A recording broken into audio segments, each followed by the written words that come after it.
akkuma argaa turtan amma duras sitti fuudha jedhee shira wayina irratti tate inni dhiise irraan ba'e waa'ee masanuu irraan ba'e gabaamatti nan dhiise jechuudha. Haa ta'uuti sunis baay'ee nan aarsinas homaatii miti saniitii miti amma kana gaddisiise kana aarse gocha inni abdii irratti raawwataa jiru kana jechuudha. Ta'eef abdii fuutan namoota heddummeeffatte namoota gochi akkanaa kun nama miidhuun nama adduubuun tumuun kan abdii irratti raawwatte suni akkasii hordoftoota daawwattoota kiyya boru yoo rabbi irraa taate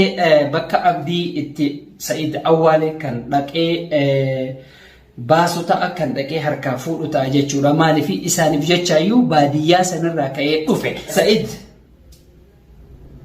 dhugan siimaan utubaan gadiiban qaba gadiisan qaba ka'atii gocha atin irratti raawwattee sittin aarreeni sittin mufannee dhiisetiin deeme intalas barbaadu jaartii lammataa furan jedhetu masiin obboleettiin qabdu jaartiin qabdu akkamitti jaartii isaa mana ol seeftanii doorsiftan akkamitti hayaatiin doorsiftan namatu duuban jirree jechuudha. Hiriyaa kan kee ka hojii nyaatti ka hojii dhuyi yoo fuutee nama guurattee addootee fuutu haadha warraa fuula duratti tumtu qaanfadhu gaariiraa akka keetiitii barrimees abdii taanaan gadhiisi yoo gadhiisuu baate inshaallah boru kan qaaman bakka san dhaqu ta'ayyuu deemitiin Sa'iid Masanuu bira dhaqame ana haa qabu badala san achi booda namni si tokko hin jiru namni si doorsisuuf hin jiru maatii kee wajjin hanga abdiin harkaa ba'uu yookaan harkaa baafneetti si biratti galche deebifnutti kabajaan. Assalaamu alaykum rahmatullahi barakaatu hordoftoota fi daawwattoota Hayaat Show. Akkam jirtu bakka jirtanitti kaa nageenyi keenya isin haa dhaqqabu isiniin jechaa kaa'ee kaa Hayaat eessatti badde jechuun keessan hin oolu kunooti kaa arra walitti dachaanii jirraa deebi'ee jirraa arra maal isinii fidee dhufee arraan tana boo'ichi jiru gammachuu malee. Arraan tana kaa waggaa viidiyootti isinitti deebi'u baay'ee tokko gammadee tan isinitti deebi'ee jechuudha. Innis maal yoo jettan gaddaan tanaa hundi keessanuu bilbilaan illee namni naa bilbilee hin jira. Abdiin hin deebi'aa mucaan keellee inshaallah wamaan ta'u maal naan jettan hundi keessanuu bakka jirtanitti naa bilbiltan galatoomaa isiniin jechaa. Akkuma naan jettanitti abdiin illee deebi'ee jira. Deebi'ee illee manatti isiniin jechuu hin fedhu. Maaliif ani fi abdiin waliin hin argine amma ammaasitti. Gini mooyyuu maammee hundi keessanuu namni hin beekne hin jiru jechuudha. Maammeen Mahammad jechuudha. Mush jaartee saabtittii tiyyaa Hayaat Sogoon ta'een hin beektan maammee jechuudha. Kanaan dura waliin dalagaa turre. Isa baay'ee tokko galateeffachuu nan fedha. Isatu waan kana keessa bakka jiru baadiyyaatti dhufeeti kana keessa seenee abdiin haa baase jechuudha. Abdiin illee amma mana isaa hin galle laakiin immoo harka Sa'iid Ogoon ta'een harka maammee jira amma baasee jira akka mana isaa dhufullee abdii qaba jechuudha. Kanaafuu kaa hundi keessanuu hordoftootaa fi daawwattoota keenya sin hundi keessanuu du'aa naa gootan hundi keessanuu galatooma baay'ee tokko si galateeffadha jechuudha. Innaa Sa'iid ka abdii inni ku jedhee ture ndom murteessaallee fudhachuu malee naan jedhee fudhadhu malee naan jedhee abbaasaa akkana ta'ee jira mucaan dhukkubame jedhee bilbilaaniif mucaallee nan fudhaa bakka akkas ta'e abbaa oo fedhee abbaa oo yaade abbaa biratti haa taa'u abbaa bira dhufee haa taa'u ati akka feete kophaa kee taa'e yoo feete atillee bakka hidhaa sanitti si geessee tanan sindararaan hin jedhee ture jechuudha Sa'iid. Kanaaf anillee tole hin jenneen ilmoo kiyyan kennineefi akkasitti maammeen haa galatoomu barbaadee bakka jirutti wallahi dhugaa baay'ee tokkoon gammade jechuudha Mahammad kana jechuudha. Waliin nyaatanii dhuguun akka isaatitti obboleessa kiyya baay'ee tokko si galateeffadha. Ani kanaan dura bakka abdiin hin ba'u harka Sa'iid illee jedhee ture maaliif mana poolisii illee hoggaan deemu akkuma sinnaan jettan deemne Hayaat galee shaakkanan goone naan jettan hundi keessanuu godhee jira. Laakiin mana shortaa san hin deemne shortaa jechuun poolisiidha akkuma beektan hin deemne. Maaliif hin deemne akkuma asitti natti seenessanitti akka argitanitti akkasitti alallee ta'anii na eegaa turanii arragini alhamdulillah Muhammad baay'ee tokko galatoomii sababa keetiin baay'ee tokko mana kiyyatti gammachuu seenee jechuudha. Maaliif Said ofiisaatillee waa'ee abdii inaasawu khalaas isa qabee jaartii waliin dararaa jira. Aadi indarba hunduu indarba akkuma beektan mucaan kiyya murteessaan kiyyallee mana akkasitti sodaatee ba'uu didee ammaan tana gini abbaan keellee ba'ee jira jennaan akkasitti gammachuu mana hayya seenee jira ammaan booda alhamdulillahi rabbi galanni isaa ga'u jecha Saidii fi Nuuriyaa jechuudha. Nuuriyaan ilmoo dhiiraa ani sinillee ammaan booda sinarrabsullee hin fedhu sodaa ogoon ta'e hordoftoota keenya ani arraan tana maaliif hayaat dhufte jechuun keessan yaani bakka hayaat arra bakka gammachuun baay'ee tokko waan sinin jedhu biyyoo baay'ee tokko gammadee jira. Maaliif intalli dhalaan takka akkamitti dhiira tumti bakka viidiyoo sanillee argeetan viidiyoon isaan gadhiisan irratti baay'ee tokko aaree abdii akkamitti tumanii akkamitti bakka Saidillee atumu maaliif ilmoo dhiirati miti anaan tana dhala mana hayyatti dhufee akkasitti na jeeqee akkasitti na reebee mana keessatti viidiyoo duubattuu waan na godhe ana beeka jechuudha. Kanaafu maaliif akkamitti tumee abdii akkamitti akkanatti tumaa akkamitti karaba itti qabee mabraati itti qabee akkamitti akkana godhaa jechuu hin danda'u. Maaliif anaan dhalaan tana akkas godhe ilmoo dhiiraa akkas gochuurraa wannoon qabu jechuudha.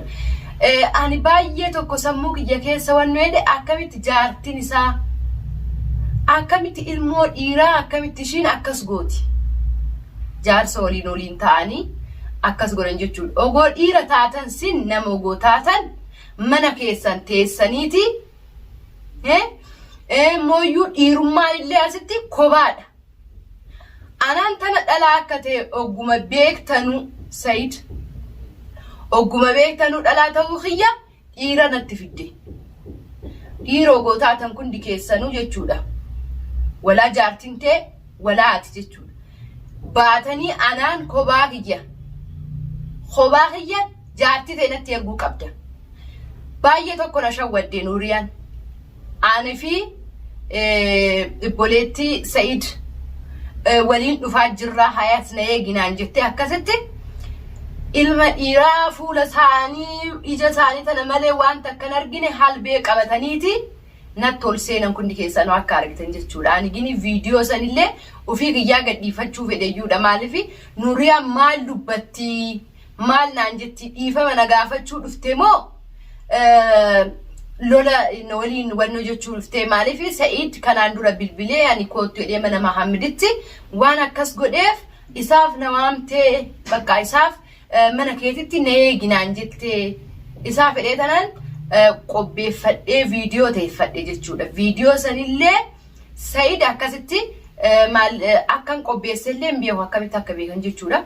Viidiyoo sanillee ofii fudhateeti gadhiisee akka argitan assalaamu alaykum jedheellee dubbadhee Nuuriyaan dhufaa jirti har'an tana maal dubbatti jedhee dubbadhe isallee fudhatee jechuudha. Humna isaatiin maaliif dhiira ogoo ta'e namni amantii ofitti ogoo qabaate jaartisaa dhalaatti dhalaa ergama malee mush ilmoo dhiiraa hattuu fakkaatan kana beeku shiftaa fakkaatan kana hidhatanii namni dhalaa takkatti mana shiiti keessatti seenuun kun qaanyii guddaadha. Seeraan malee waan kanatti dalagde jechuudha. Ani waan an dubbadhullee hin jiru Said. Ani rabbi sirraa kaffalu malee ani akaffalu hin jedhu. Ani nan kaffaladhaa wayin immoo akkana si godhaallee hidheeti hin dubbadhu. Ani afaan kiyyaan akkana si godhaa Said maal akkana si maali si godhaa qoy si qabaa sirraa kaffaladhaallee hin jedhu. Maaliif waan nuti wannoo jedhu hin beeku jechuudha waan nuti ga'u. Kanaaf ani hin dubbadhu. Nan godha malee waan an dubbadhee tokko mooyyuu nan godha. Laakin immoo namni ol baanii akkanatti qoy akkana si godha akkana oo si godhin maal hin jedhu maaliif akkasitti hin ta'u. Amma abdii akkanatti akkasin tumtanitti sokkeettidhaan uleedhaan karabaadhaan akka gootan kana isallee hin irraaffatina maaliif ani video raalee turee dhufe turullee video singa dhiistanillee argee jira irraa dubbachuu nan danda'a laagin hin dubbadhu jedhee tan callise telefoonaan immoo iyyuu bakka jirtanillee dhaga'e poolisa fiduudhaallee amma arraatitti ati nama natti gootee jirta amma jaarsa kiyya mana isaatitti agalu malee nama keessanillee waan godhu anabbiya ani akkana godhallee siin jedhu Sayid kanaafu ati ilmoo dhiira teettee ol baatee qoy akkana siin godha maal hin jedhin ilmoon dhiiraa tokko kobaasaa dhufa laal hidhatteetis dhuftu waan feegootee yoo dhuftees ilmoon dhiiraa kobaasaati ati ginii dhiira ofiin jetta malee abdiin si hanqateeti miti si sodaateetillee miti argitee jirta abdiin dhuguma dhiira abdiin jechuudha guutuu dhiira jechuudha akka keetiti miti ati lixiidha tamam maalifi abdii argachuu akkamitti argadheettee hasaabdee maal gochuu qabeetteeti ammaan tana abdii maal gootee ana qabdee ani intala dhalaati waan si godhu tokko hin qabu maal si barbaachise ati dhiira natti galchuu yaa'u nama lama anala jiran kaa dhiisaa an nama lama karra hiyyatumee seenee asitti na reeban isaan akkuma argitan jechuudha namni dhiiraa dhugumaan dhiiroo ofiin jette kobaa kee dhufta mana hiyyattillee kobaa kee na qabda abdiillee amma akkasitti isa jettee maal gootee akkanis godhaa maalis kobaa kee hin jirtu kobaa kee ta'e boleessa koo abdii qabuullee hin dandeessu humnallee hin qabdooti tamam humna keetirraa midri ani siin jedhu jaarti ta'e wannoo sawwayya jechuudha humna keetirraa maaliif afaan jetti waan biraallee waan gootu tokko hin jiru maaliif ishiin illee ogoo dandeessee nama natti akkasitti waliin mari'attanii atin deemin nuuriyaa anatu nama ergeettee akkasitti natti ergitu iyyuu dhogooshiin nama taate dhalaa akka kiyyaa guutuu ogoo taate ofiif dhufti malee kobaashii mush atta boleettitee fiddeetuun dhuftu jechuudha ana kobaa hiyya namni dhalaa takkatti dhalaadha malee dhalaa lamallee haa ta'an nuuriyaa fi boleettiteetillee haa ta'an aadiidha dhalaan akkamitti akka ulfaamu hoggaasan agarrayyuudha laaginaati immoo Sayid sodaa kee abdii kana mumkin hoggaan dalagaa deemuu mumkin waan tokko hoggaan godhu na qabeetteeti daftee fuundura gorteeti ati isa qabde namaan qabde malee kobaa hin qabdi tamam dhiirummaa sitti hin dhaga'amin Sayid dhiirummaan akkanaa kun takkan jiru dhiirummaa jechuun kobaa salaal nama malee abdii agartee jirta ogoo fedhe telefoonaan qottee malee bakka jirru argiteeti miti deemtee qabatte kanaafummoo inni hin dhufullee siin jechuu qaba inni fullee hin jenne inni maaliif nu jaalata anallee na jaalata ilmoo isaallee hin jaalata waan jaalatuuf lubbuusaa dabarsee kenne jaarsa kiyya jechuudha dhiira tamam akka keetiin lifisfisiiti miti lifisfisii tokkootu waan hin dandeenye tokko keessa seenteeti laagin immoo Sayid abdii irraa rabbis yaa eegu ammaan booda ofeeki tamam kanaan duraan qabame sababa keenyaan mucaa isaatiin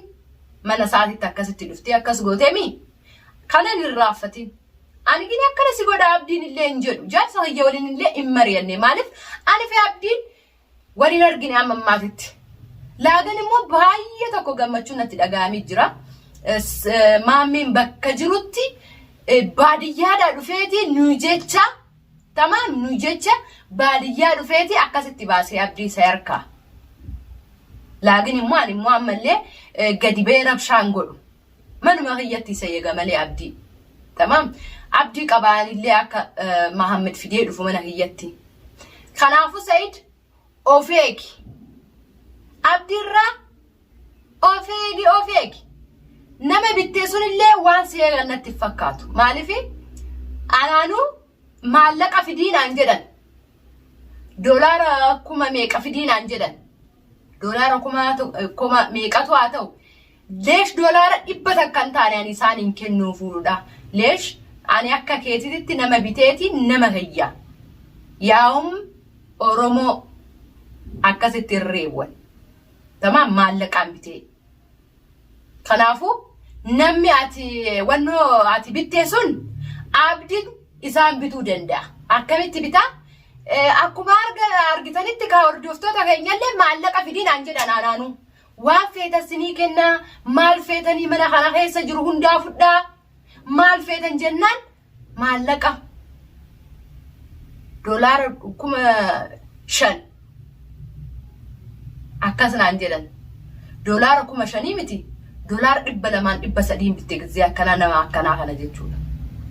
لكن موني عبدني مو كما تكو كنيتي سي كنا لان بكجرتوت أكفت أسيبو السودان ده منو مساكين ستتاعي معلش ثلاثة سيومات وفيت بيتي سيومات وثلاثة وفيت بيتي ملأ أتي أو إيرا تاتي سينجد منا كيات أستاتي أنا أنت نجزمك كوما هي نارجتي جرت جزمك أنا دبستي جرت ليش نما بيتو فيسي عبدي أرجع شو رفي متي عبدي أرجعنا أنا هيك تامي عبدي مويو إنا جرت وان سيقول أنا كنا سيقول اللينجل أما مبودا أنا فيديو رول بي عبدين كنا سيقودا مارغودا إسينجل أكمل تكا ونرجتني في ونو مويو أتو إمبيك تابدي نما تشالسي تاو متي عبدي خنافو كا أردفتو تافي كبجمتو تكينيا سنكون دي كيسان بكا جرتانيتي غلطو ما يسنينجل ورا دعاء اللي ناغوتني ورا تليفونا اللي نججبيستني بلبلتني حياتي يادني جاب سهي إنو فا أببا مرتسان اللي غرفا دايم با خنافو إن سوداتي مرتسان كلا سامة بقيت اللي انتبتان جول لولين الحمد لله رب العالمين مشاكة سيديت انتي كناف كندي كيسانو دعاي نمنا غوتن كندي كيسانو غلطو ما سنينجدا إن شاء الله ربي يوجد مويو فيديو أمبرارتي عبدي جار سخية ولين أكوال أستي ولين حاسوفنو عبدي كاب خنافو عبدين أكنغاتي من ساعة تقالوتي دعاي نانغو داين سنين جدا هندي كيسانو بكا جرتانيتي السلام عليكم ورحمة الله وبركاته